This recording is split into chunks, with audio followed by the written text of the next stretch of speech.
You must have often seen a slimy green layer on rocks lying close to the sea. This green layer is algae. These are simple, thalloid, chlorophyll-bearing autotrophic organisms. You can spot algae growing on moist rocks and stones, in marine and freshwater, and on wood. Algae come in different forms and sizes. For instance, Chlamydomonas is unicellular, whereas Volvox is of colonial form, and Spirogyra is filamentous. On the other hand, kelps form massive plant bodies. Algae reproduce through vegetative, asexual, and sexual methods. Vegetative reproduction occurs by the process of fragmentation, wherein each fragment develops into a thallus, while asexual reproduction takes place through spores like zoospores. These spores are flagellated and germinate into new plants. During sexual reproduction, two gametes fuse to form a new organism. Based on the size of the gametes, sexual reproduction can be further divided into isogamous, anisogamous, and oogamous reproduction. When the fusion is between two gametes of similar size, the reproduction is called isogamous. The gametes in this case can be flagellated, as in Chlamydomonas, or non-flagellated, as in Spirogyra. When fusion takes place between two gametes of dissimilar size, the reproduction is termed as anisogamous. Oogamous is a fusion between a large, non-motile female gamete and a small, motile male gamete. Algae perform a wide variety of functions. They carry out carbon dioxide fixation and also increase the level of dissolved oxygen in their immediate surroundings through photosynthesis. They produce energy-rich compounds that form food for aquatic organisms. Algae are also used for commercial purposes. For instance, agar, obtained from Gelidium and Gracilaria, is used to prepare ice creams and jellies.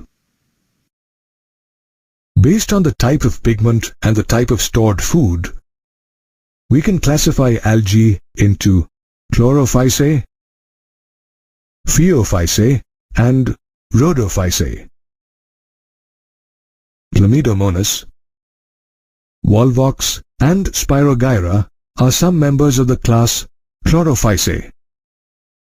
They are commonly called green algae and can have a unicellular, colonial, or filamentous body.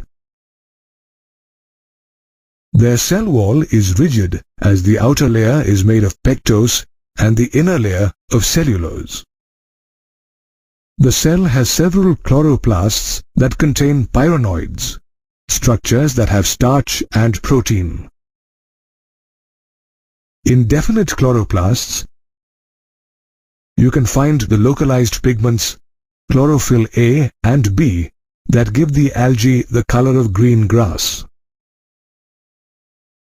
Green algae can reproduce vegetatively through fragmentation and asexually by flagellated zoospores, as well as sexually.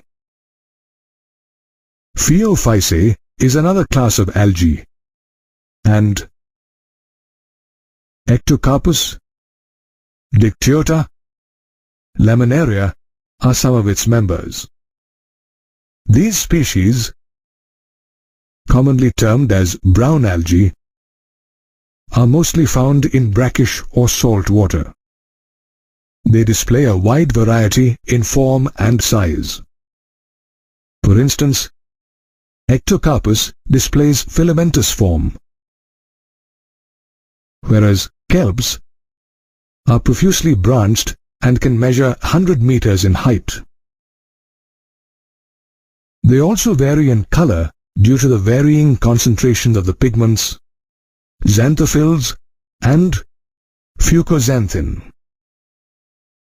Apart from these pigments, chlorophyll A, C, and carotenoids are the other major pigments found in brown algae. Let's now take a look at the body structure and cellular structure of brown algae. The plant body consists of a frond, a leaf-like photosynthetic organ, and a stipe that functions as a stalk. The frond and stipe are attached to the substratum by a holdfast. The vegetative cells of brown algae have a cellulosic wall, which usually has an outer gelatinous coating of algin.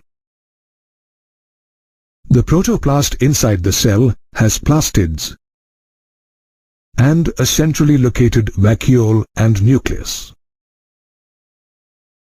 Brown algae produce through fragmentation and asexually through biflagellate spores. On the other hand, in sexual reproduction, the gametes unite either in water or within the oogonium. Rhodophyceae is another class of algae whose members include Polysiphonia, Gracilaria, and Gelidium. The members are often called red algae. The red color is due to a high concentration of the red pigment R. phycoerythrion.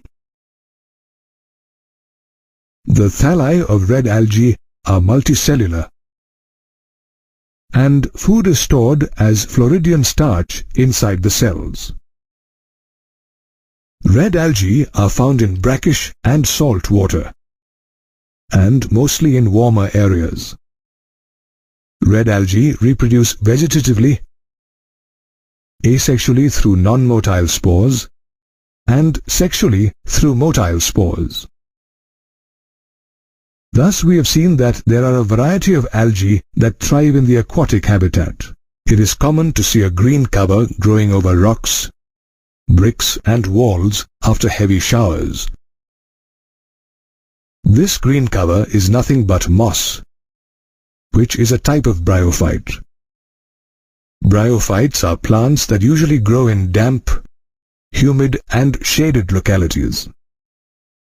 They are also called amphibians of the plant kingdom because though bryophytes grow in soil, they need a moist habitat for sexual reproduction. Let's now take a look at the different parts of a bryophyte.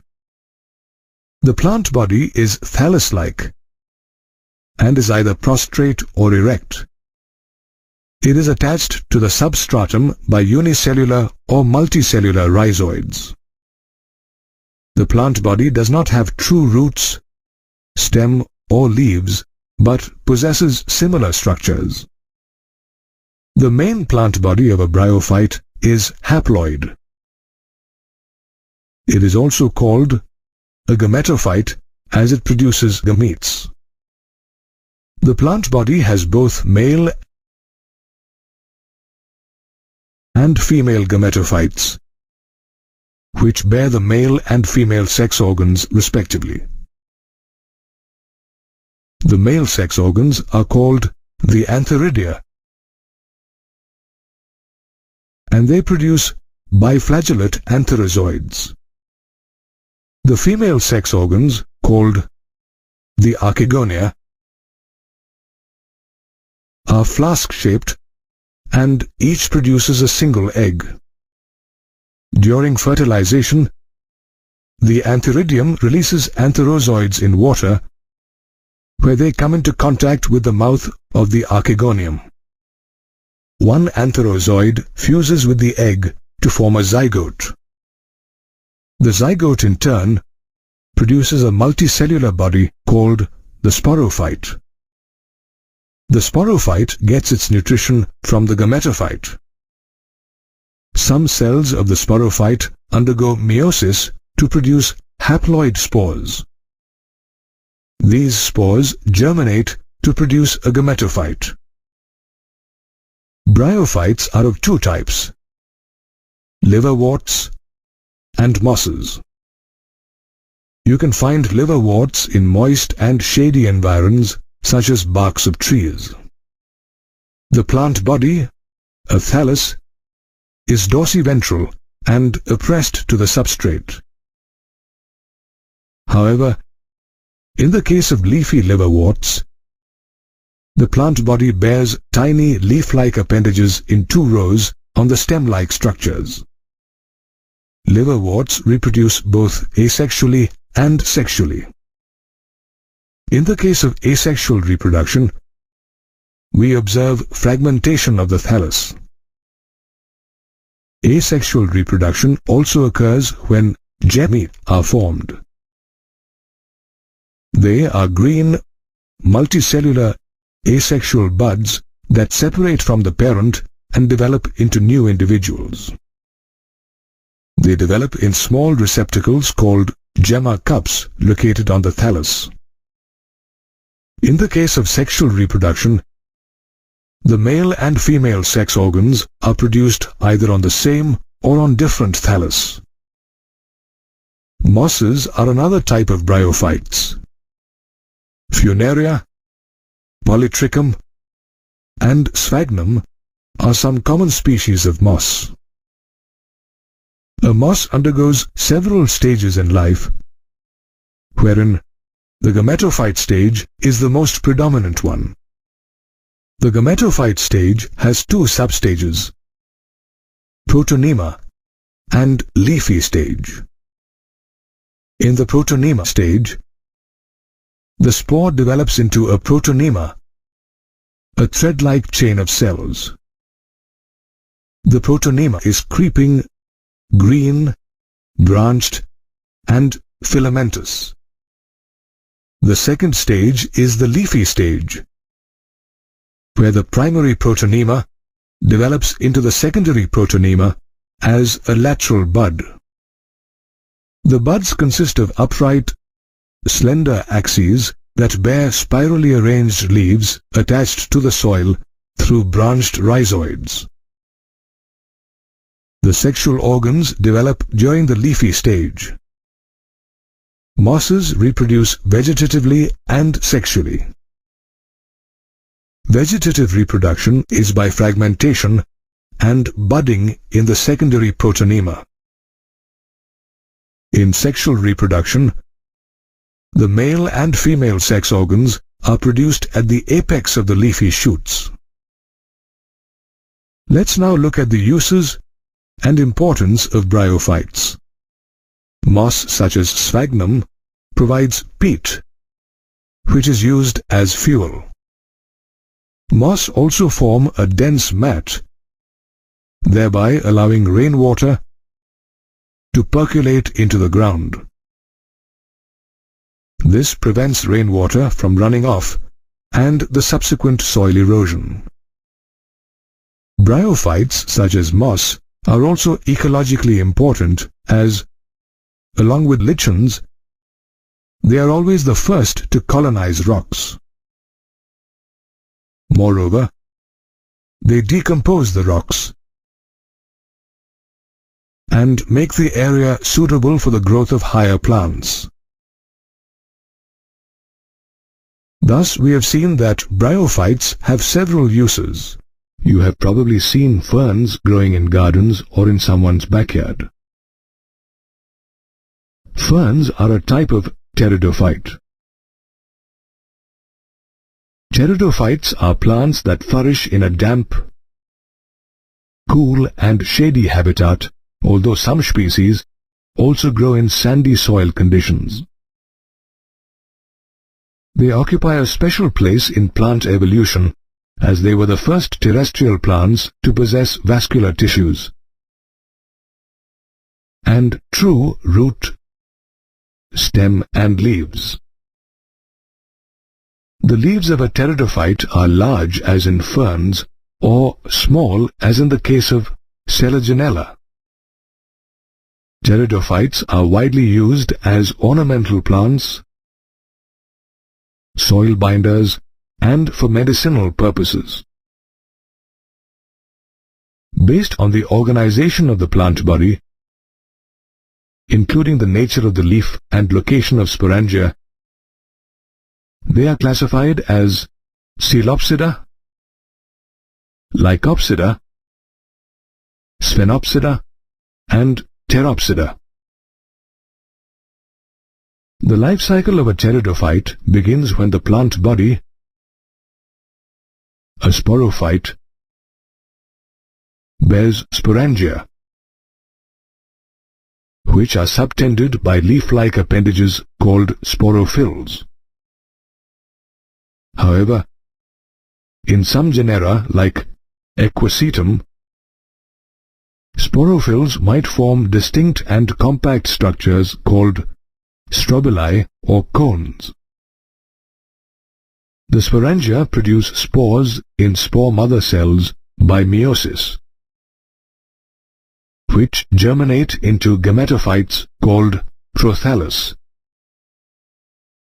a small, multicellular, free-living and mainly photosynthetic gametophyte which grows only in cool, damp and shady places. The prothallus also bears the male and female sex organs, the antheridium and archegonium. The antheridium produces the male gametes called antherozoids, whereas the archegonium produces an egg.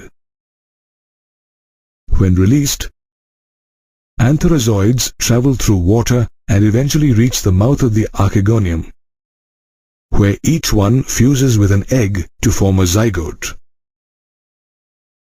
This zygote develops into a young embryo, which further develops into a multicellular and well-differentiated young sporophyte, and ultimately into a mature sporophyte. This completes the life cycle of a pteridophyte, which is divided into the gametophytic phase and the sporophytic phase, the most dominant phase. Pteridophytes can be homosporous or heterosporous. Homosporous pteridophytes produce spores of similar kind, while heterosporous pteridophytes produce two different types of spores, large or megaspores and small or microspores. Megaspores germinate into female gametophytes, which produce eggs, while microspores germinate into male gametophytes, which produce antherozoids. The egg and antherozoid fuse to form a zygote, which develops into a young embryo, which then gives rise to a sporophyte. These pteridophytes occupy an important place in the plant kingdom, as they were the first plants to have true roots, stems and leaves, as well as vascular tissues. It is common to find trees such as pinus, cedrus and cycas growing in the cooler regions of India. All of them are gymnosperms, a group of plants in which the ovules are not enclosed by an ovary wall and remain exposed or naked before fertilization as well as post-fertilization when they develop into seeds. These seeds germinate to give rise to new plants. If you take a look at the morphology of gymnosperms, you will notice that most of them have tap roots. Moreover, in some genera, such as Pinus, the roots have a fungal association in the form of mycorrhiza, while in other genera, such as Cycas, small specialized roots called coralloid roots have an association with N2-fixing cyanobacteria. The stems of a gymnosperm can be branched or unbranched, and the leaves can be compound as in Cycas or simple as in Ginkgo. Moreover, these leaves are well adapted to withstand extreme climatic conditions as seen in balsam fir. Its needle-like leaves reduce the surface area, which in turn reduces loss of water due to transpiration. Even the thick cuticle and sunken stomata on the leaves reduce the rate of water loss. The reproductive structure of a gymnosperm is called a strobilus or a cone. And gymnosperms have both male and female strobili. Interestingly, the strobili may be born on the same tree as seen in Pinus, or on different trees as seen in Cycas. The male strobilus has spirally arranged leaf-like structures called microsporophylls, which bear microsporangia, a structure that produces haploid microspores. A few microspores develop into male gametes called pollen grains, and the rest degenerate. Another name for male strobili is microsporangia.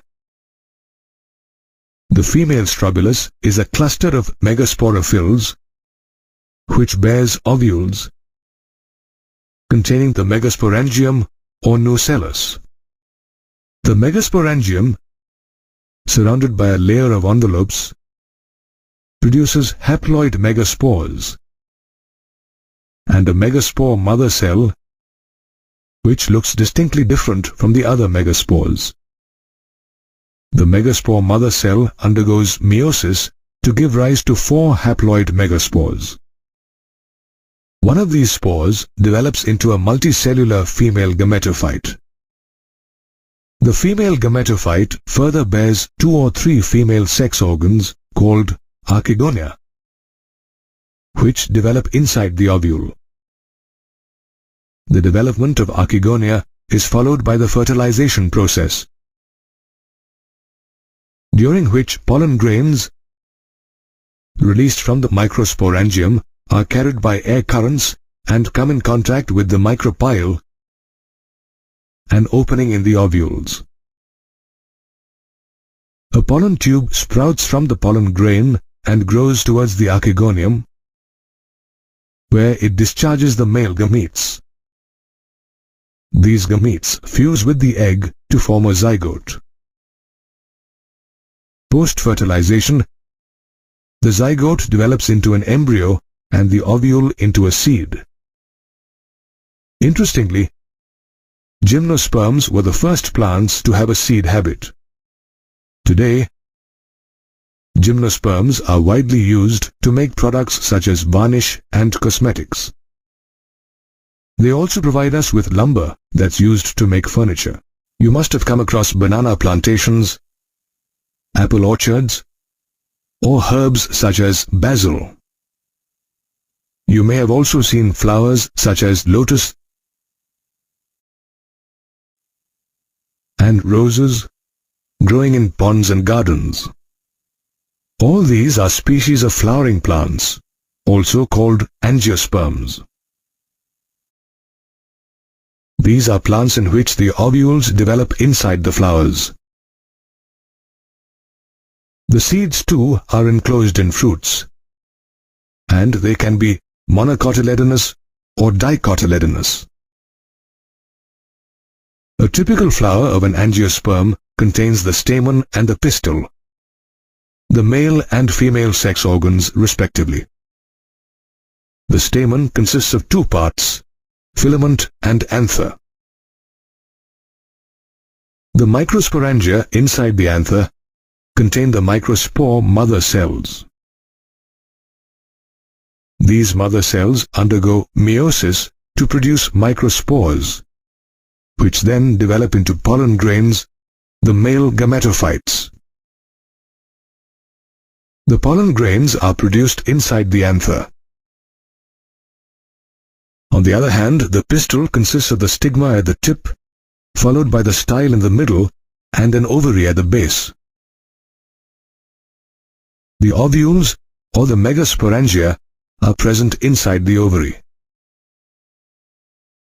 These ovules contain the megaspore mother cell,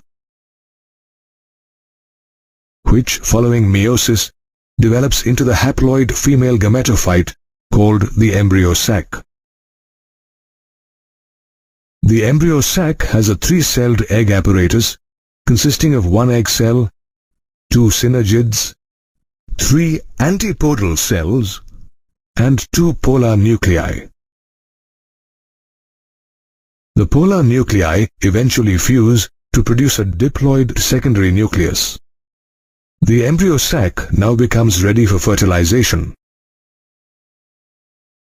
which in the case of angiosperms takes place by a process called pollination. During pollination, the anther disperses the pollen grains, which are then carried by agents such as the wind and insects, and are deposited over the stigma of a pistil. Here, the pollen grain germinates and produces a pollen tube. This tube penetrates the tissues of the stigma and style to enter the embryo sac inside the ovule.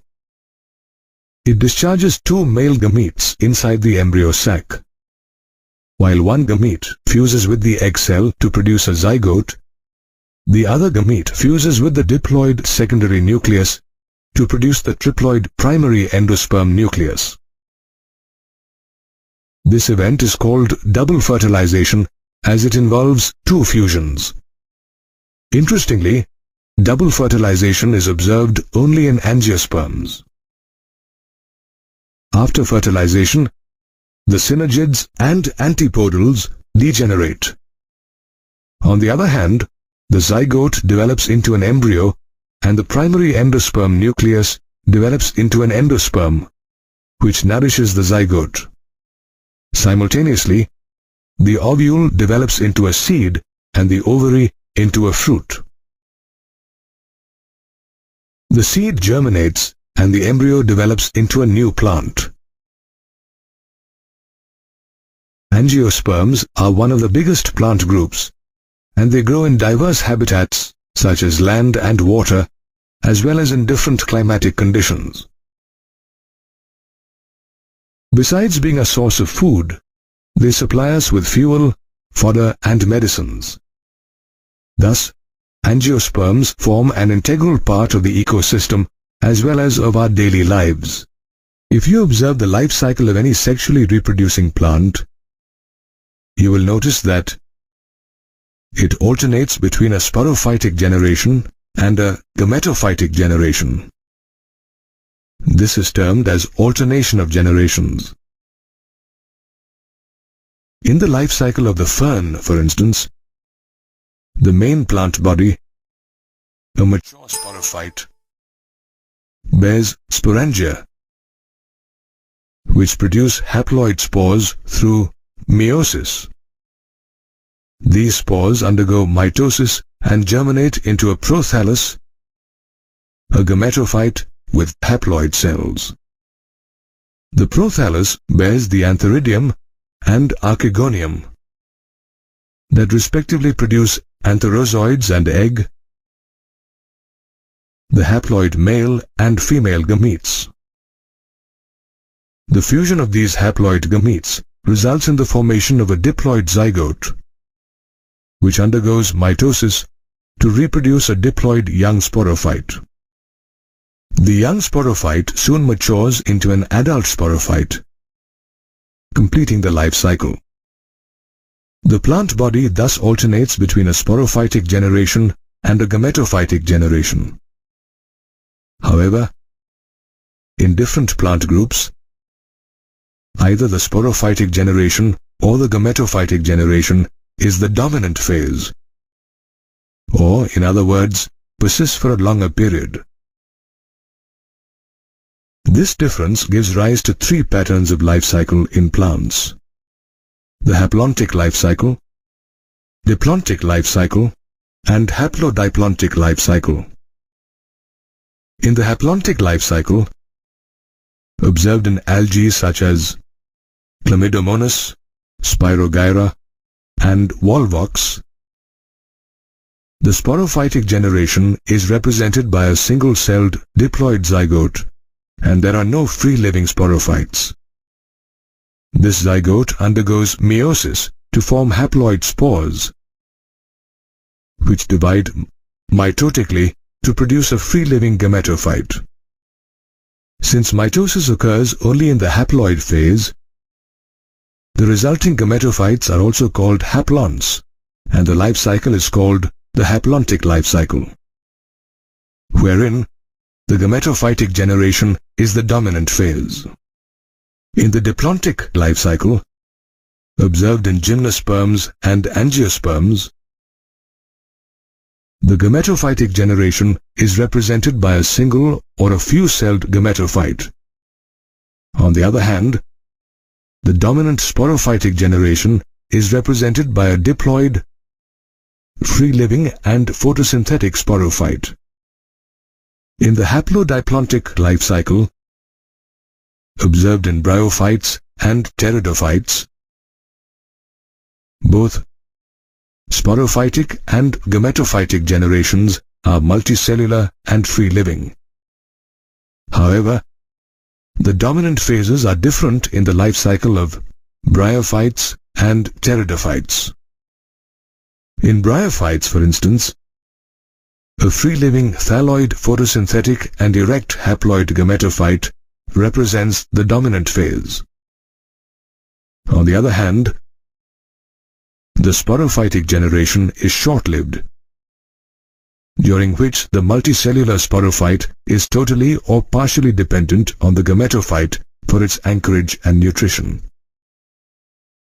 In pteridophytes, the photosynthetic sporophyte with vascular tissues is the dominant phase that alternates with the haploid, independent, multicellular, saprophytic, or autotrophic gametophyte. Apart from bryophytes and pteridophytes, certain algae such as Ectocarpus and Polysiphonia also exhibit the haplodiplontic life cycle. Thus, every plant cycle is marked by alternation of the sporophytic with the gametophytic phase. However, the dominant phase differs in different plant groups.